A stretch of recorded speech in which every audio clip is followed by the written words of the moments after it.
a government coup in Kiev. They came together, they were brave and courageous, and they had victory on their side. They wanted to be with Russia, and over the past year, we saw that this choice was the right choice.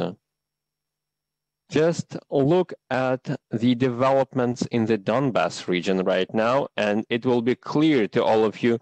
Today, I suggest that we discuss the efforts to strengthen the social and economics sector in the Republic of Crimea and Sevastopol, and what has to be done in the future. Since 2015, we have been consistent in improving the social and economic situation in the peninsula.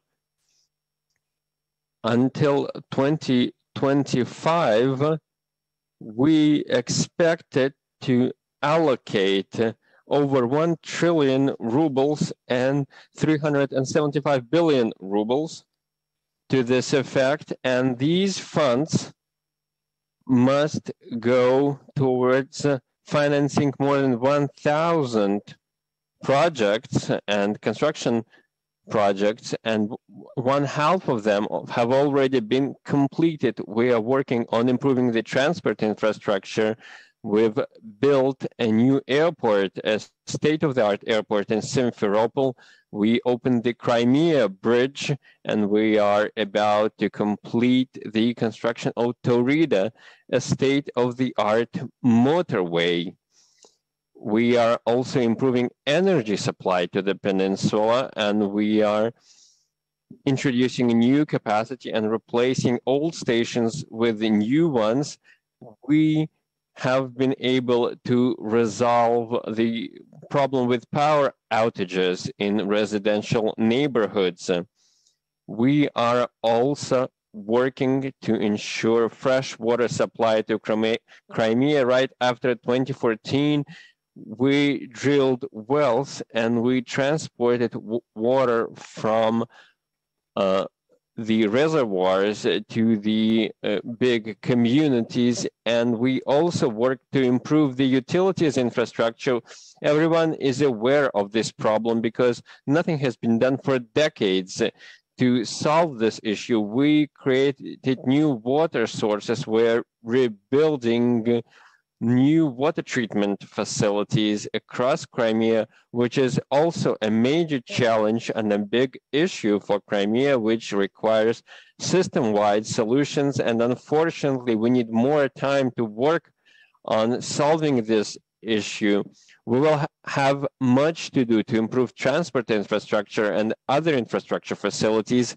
I suggest that we extend the program for Crimea and Sevastopol. We planned to complete it by 2027.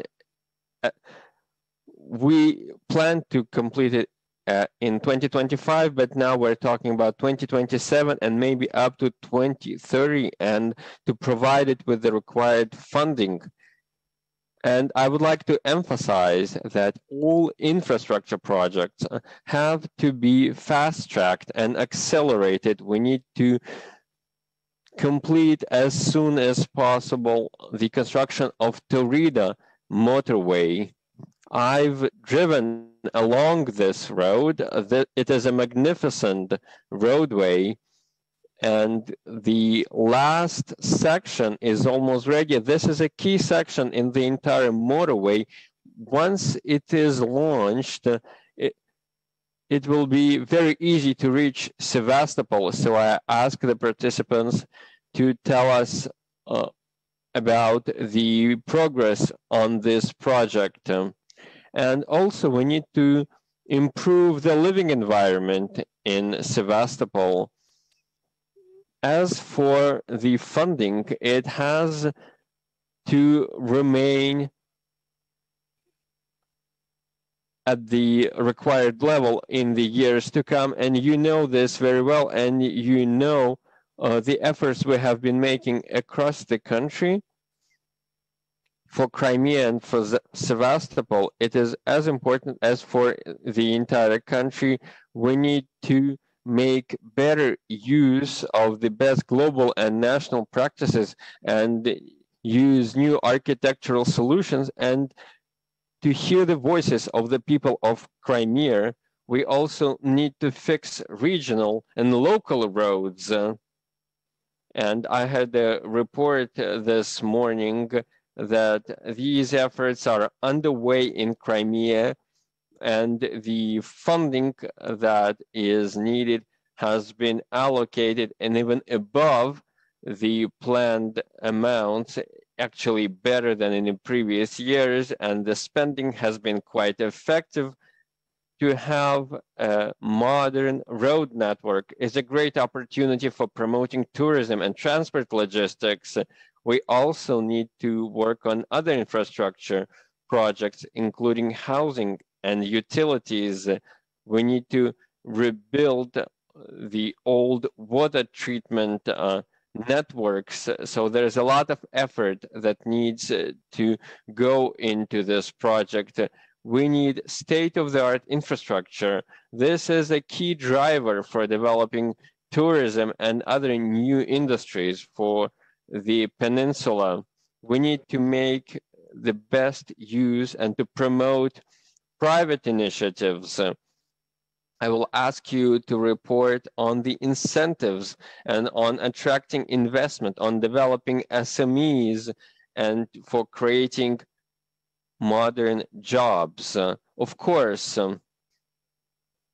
I have to emphasize that the Western sanctions have affected the way the peninsula has been developing, including the banking sector, the retail sector, since the military operation in Ukraine started. We have been discussing this, and we had a meeting yesterday, and I've said yesterday that the restrictions Russia has been facing, they of course they create challenges, but also opportunities for Russia. Now we have everything for major Russian corporations that were afraid of sanctions before, but now they have nothing to fear. They can be confident and work in Crimea proactively. They can open new businesses and to discover new market segments. So this is, of course, will benefit the entire peninsula, including the Republic of Crimea and Sevastopol. We will support these initiatives. This will include developing the banking sector in the peninsula. And Pромsvязьbank, a government-owned bank, is already present in Crimea, and it will start working in Crimea even more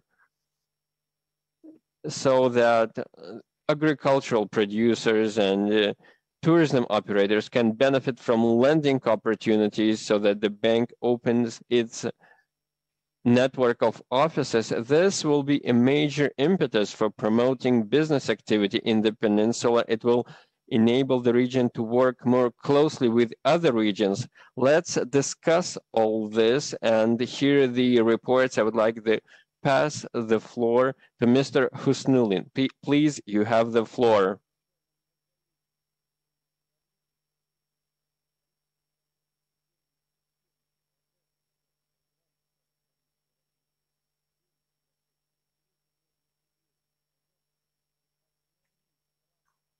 Today, we can say in all confidence that the main restrictions the peninsula has been